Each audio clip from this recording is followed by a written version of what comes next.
Greetings and welcome back to the gallery. I'm the curator and host, Robert Cooper. It's hard for me to believe that with this episode, it marks exactly 1 year since I started this vlog. My intentions were to find a little space for myself in between the countless photography videos on YouTube that talk about what photography gear you should buy or what photography technique you should use for this particular shoot. I wanted to do a vlog that focused on photography as an art form. My intentions were to visit art galleries that had interesting photo exhibits going on, as well as interviewing other photographers whose work I admired. Now, the first couple of episodes, no problem. Everything worked out just like I had planned. For episode 1, I went down to the International Center of Photography in New York City for the opening of Contact High, A Visual History of Hip Hop. Episode 2, I was in Hartford, Connecticut for an art exhibit that included a few of my photos. And I interviewed several photographers who also had some of their photos in the exhibit as well. But then the pandemic happened and everything was shut down. I couldn't visit any art exhibits. I couldn't interview other photographers. So I had no idea what I was going to do to keep the show going. I ended up having to improvise. I started doing shows based on the photography books that I own. I did an episode about photography characters in movies, as well as documentaries based on photographers. But then things started to loosen up. I was able to travel to Florida to visit my mother, and while I was there, I went to the Florida Museum of Photographic Arts and I interviewed a talented photographer by the name of Joey Clay. If you haven't seen all of these videos and the ones that followed, please make sure that you hit the subscribe button and go to the playlist that says The Gallery. There you can watch every episode that I have done up to this point. Now that we are all caught up, let's focus on this episode. Currently, we are in February, and as everybody knows, February is Black History Month. And yeah, I know, before you say it, say blood, you should be studying Black history all year round, not just in February. Of course, Black history is all year round, and I don't just focus on talking about Black photographers in February. If you watch my series, you will see that I talk about Black photographers and others all year round. But at the same time, there's absolutely nothing wrong with having a month set aside specifically for Black history. Now, I have always maintained that as Black artists, it is very important that we pay homage and understand and respect the artists who have come before us in our respective mediums. That goes for if you are a visual artist, a musician, a hip hop artist, a singer, a photographer, whatever it is, do the research on the artists who paved the way for you to do what you are doing today. So for this episode, I interviewed a legendary photographer by the name of Beuford Smith. Mr. Smith was born in Cincinnati in 1941. After doing work for the Burley Photo Agency, Black Star, and AT&T, he founded the Cyrus Photo Agency in 1977, which is named after his son. He has had solo exhibits in the Studio Museum in Harlem, the Benin Art Gallery, and the Wilmer Jennings Gallery. There are collections of his photographs in the Virginia Museum of Fine Arts, the Schomburg Center in Harlem, the Museum of Modern Arts in Manhattan, as well as the Whitney Museum of Fine Arts, also located in Manhattan. In addition to that, he's a longtime member of the Kamoinge Photography Workshop. Kamoinge is very important because it is a collection of extremely talented Black photographers. It was created in 1963 in New York City. The name comes from the Kikuyu people of Kenya, and the meaning is a group of people working together. I interviewed Mr. Smith at the Keith De Lellis Gallery, located at 41 East 57th Street in Manhattan. His photography is part of an exhibit called 3 Points of View by Kamoinge Photographers. The other Kamoinge photographers in the exhibit are Anthony Barboza and Shawn Walker. So now sit back and listen to Beuford Smith tell you about his life in photography as well as the importance of the Kamoinge Photography Workshop. My name is Beuford Smith. Well, I would consider myself a serious shutterbug, a serious shutterbug street photographer. And I'm the Emeritus of Kamoinge Incorporated.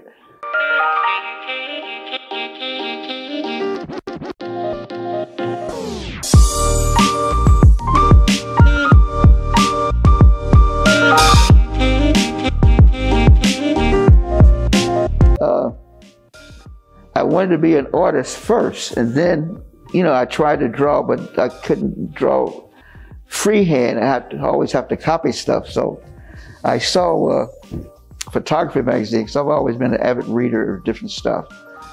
And I saw this guy, he had a camera, and his name is Morris H. Jaffe. I never will forget his name. And he had his camera, he said, point, advance, and shoot. And it looked so cool to me. So I went out and got a camera, started taking photographs. I was maybe, 13 years old or something, like whatever. But then, my parents are separated, so I would come to New York to visit my mother and other family members. And I saw this book called Sweet Flypaper of Life by Roy DeCarava. And that really set me on the path to become serious about taking photographs, not to become a photographer, because I was an offset printer at that time. And I was fortunate enough to meet Roy DeCarava in 1965.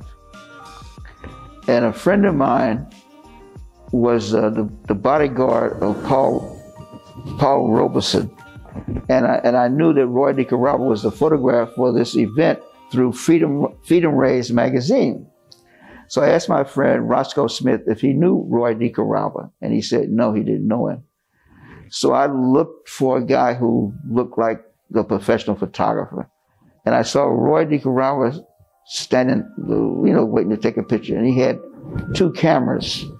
So I said, that must be Roy DeCarava. He looks like a professional. So I went up to him and said, are you Mr. Roy DeCarava? And he said, yes.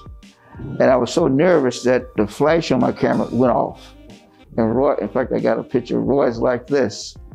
So he asked if I was a photographer. I wasn't, but I had some printed business cards. I was offset printed, as I mentioned. So he said, well, I knew a group of photographers called Kamoinge, and stop by my studio and show me some of your photographs. So I stopped by his studio maybe like a month later, whatever. And he said, okay, I'll introduce you to a group of photographers called Kamoinge, and they have a meeting on Sundays. And could you come by and show your work? And which I did.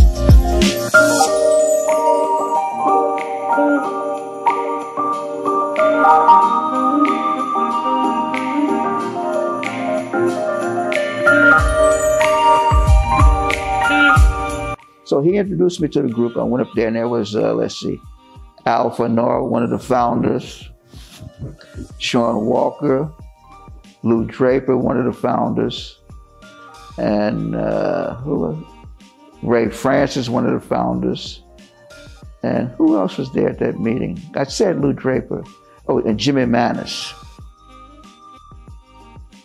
I showed my photographs. They didn't particularly care for them. They said, this is nothing. So I said, man, I thought I was pretty good. So I came back, I don't know, maybe at the next meeting, and I showed photographs, and they all liked them, and, I was accepted into the group. And that day, Roy DeCarava resigned as the president of Kamoinge.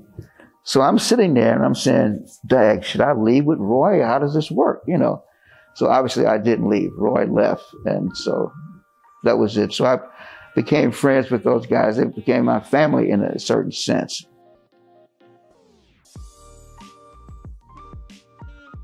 The purpose of Kamoinge was to photograph black folks in the old classic, in a sense, positive images. Because in the 60s, they weren't, it wasn't being done. The only photographers known was, during this time, was Gordon Parks.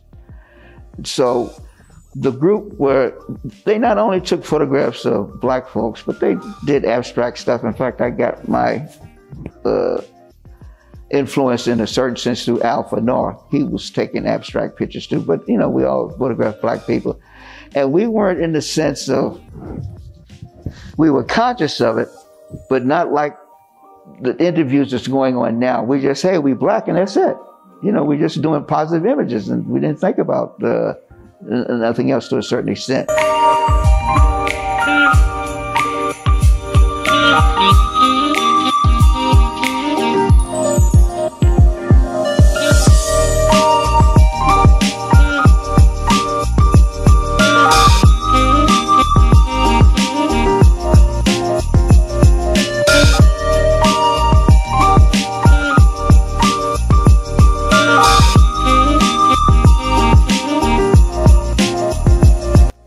Once a month on Sundays. We would bring photographs and we would have critiques, and they were blistering critiques. One guy who wanted to become a member, legend has it that he threw his camera in the East River. I won't call his name, he's still around, good photographer. But no, they were all heated meetings, but you know, it was constructive criticism. Like I said, with my photographs, I was very disappointed when they said, man, this is nothing. You know, because I thought I was pretty good.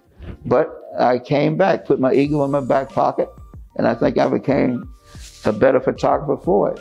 And I ended up being the president of Kamoinge. So I worked my way up, you know.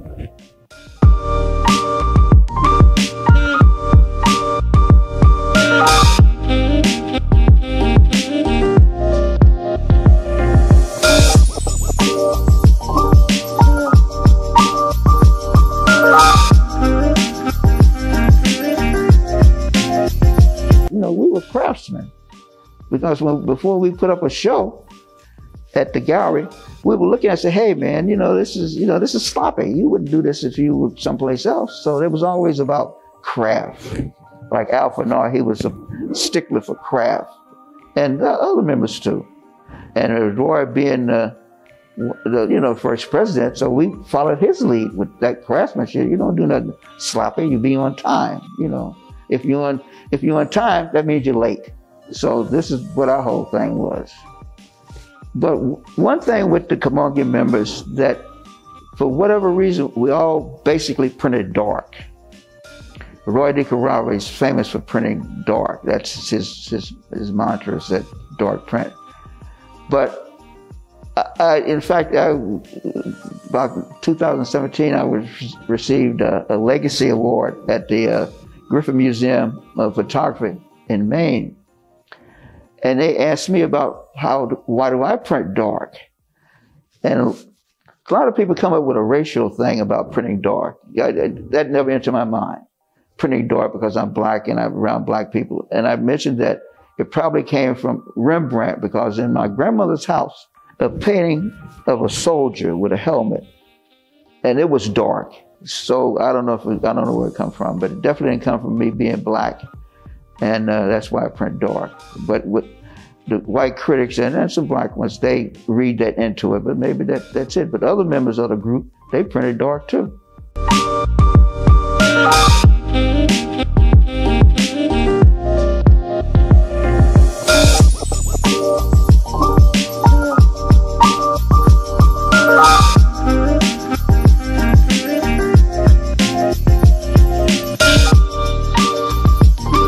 Roy DeCarava, it was his idea to go to the community. The gallery was on 138th Street, and I think 7th Avenue links one of those streets.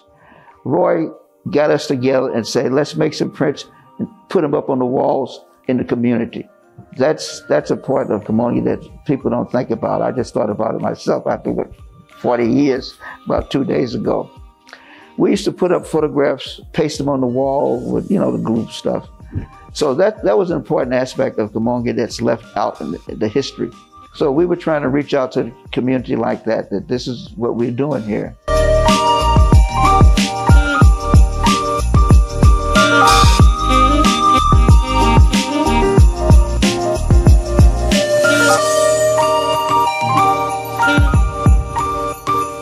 Black folks, black photographers during this time, and I guess now too, we never had access.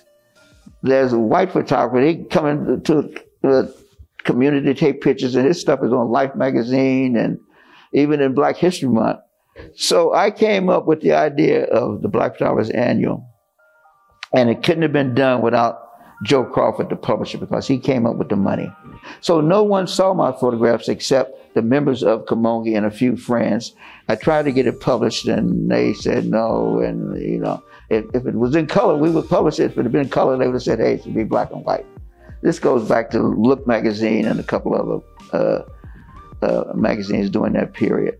But no one saw it except the Kamoinge members and friends, and that's why I published it in the Black Photographers Annual.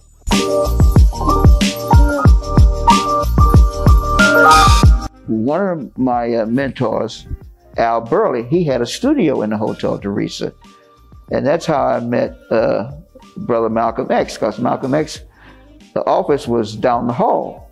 So I was always in Harlem, though I lived on the Lower East Side, but I would always go to Harlem and photograph and, you know, etc. And the guys lived in Harlem. Malcolm X would come into the studio to have stuff printed. And, you know, I spoke to him and blah, blah, blah, blah. But I didn't take any pictures because I said, man, this man needs his privacy. And once in fact, his secretary, James Shabazz, his name has changed now, he would come in with forms for to be printed up. And I never took any pictures of him in the studio because I said, man, these people are always taking pictures of these people. They need some privacy. So one day I went down to Malcolm X's office to deliver something. We just had a little chat. And he was asking me about joining the group OA, I forget what it was, OAU.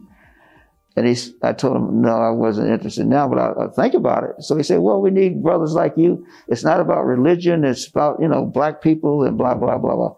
And that ended the conversation. That, you know, that's as far as I got to knowing him, except I have some photographs of him and Max Roach in Mr. Michelle's bookstore. Photographs that nobody got. And so Malcolm, you know, allowed me to photograph at Mr. Michelle's bookstore and Max Roach. I knew Max too, you know, casually in a sense. That I have a photograph of Max showing Malcolm X how to do the Black Power handshake.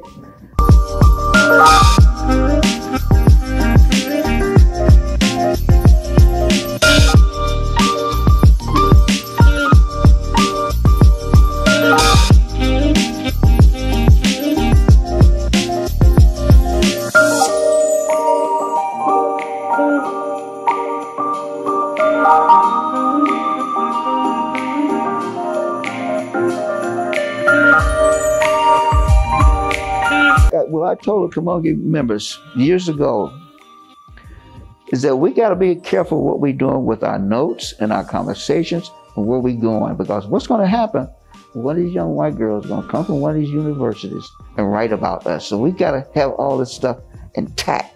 What happens? 20 years later, well, 40 years, whatever, Sarah Eckhart comes along, bless her soul, very sweet woman. I support her 100%. She digs into Kamoinge, gets our notes. When I say get, we donated some, sold some, or whatever. So I say, see, I told you. So we got to keep this stuff. None of this stuff is casual. There's history. I believe in history. Now, one thing I'd say about all this Kamoinge stuff is it would not have happened if Lou Draper had not have died. Lou Draper was a Virginia hometown boy. That got it going. His sister, Nell Winston, she came to me, because Lou and I were close, and plus I was the president of Kamoinge. I have Lou's photographs. What can I do with them, Beuford? So I worked with her for a while, but Nell didn't have a computer. I said, Nell, I can't keep talking to you on the phone because I can't remember this stuff and blah, blah, blah, blah. I told her, go to Mary Yearwood at the Schomburg. She went to the Schomburg. That didn't work out. So she went back to Virginia and was wanted to donate her photographs, Lou's photographs to the Virginia Museum, and that's when Sarah Eckhart came in. The rest is history. So if Lou hadn't passed, this Kamoinge stuff wouldn't have happened. You know, it's sad but true, but that's the way it is. Lou has been around all these years. How come now? Because he's dead. You know. But this whole thing is bittersweet as far as I'm concerned. Now let everybody know it who interviewed me about Kamoinge or whatever. If they don't, I'll throw that in. If Lou hadn't passed, this wouldn't have happened. It would be bittersweet with him too, even more so, because he's no longer here. We're all profiting from this. You know, when I see something, I feel guilty. You know, that, hey, but anyway.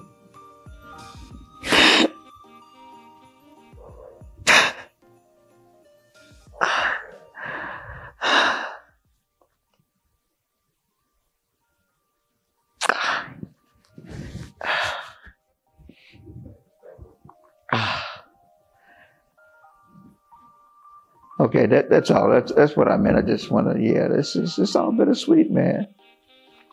And I hope that when I do interviews, I also mention that there are new members in the group that don't forget them. We just don't cut it off in the 60s. What about Lola Flash and Frank Stewart, the rest of them, now Jules Allen, you know, carry on with them. Don't wait until they get 70, 80 and die and come up with something else, you know.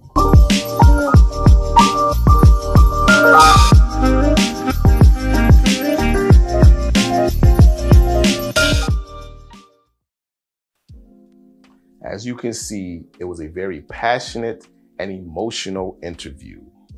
Mr. Smith, as well as the other photographers of the Kamoinge Workshop, have every right to be a little apprehensive and even bitter about the attention that all of a sudden they are receiving for work they've been doing since the 60s. Black artists should not have to wait years upon years before they get the recognition and the attention that their work so rightly deserves. I hope everybody keeps that in mind for the Black artists of today. Make sure that you appreciate their work, support their work, buy their work, and don't wait till 50 or 60 years from now and then give them the recognition. I hope everybody enjoyed this episode. Once again, make sure you hit the subscribe button, as well as like the video and follow me on Instagram at rcooperphotography. Also, visit my website, robertcoopermedia.com. On my site, you will find my photography for sale, as well as my photography zine, M. Fani, Journey Through the Photography of Robert Cooper. Make sure you study up on Beuford Smith, as well as the other photographers of the Kamoinge Workshop.